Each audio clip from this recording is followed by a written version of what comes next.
This is Lynn Imaging's how-to video series. Today, we're learning how to change the paper in an HP Z5600.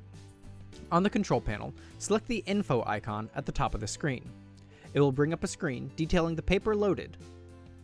To load a new roll, press the Options tab, then hit Load Roll 1 or 2, depending on the roll you need to change. The screen will instruct you to open the cover and pull out the spindle.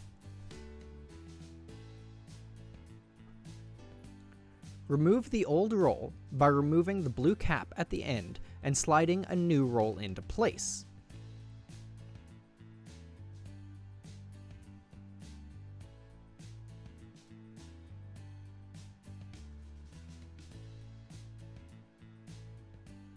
Make sure that the roll is going clockwise off of the spindle. Replace the blue cap, making sure that it is seated firmly.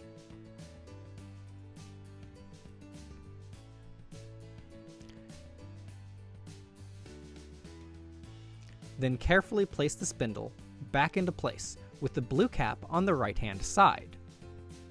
Feed the paper by hand until it begins to feed it automatically.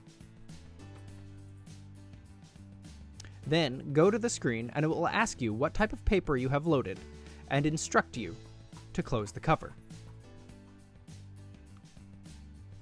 You have now changed the paper in the HP Z5600.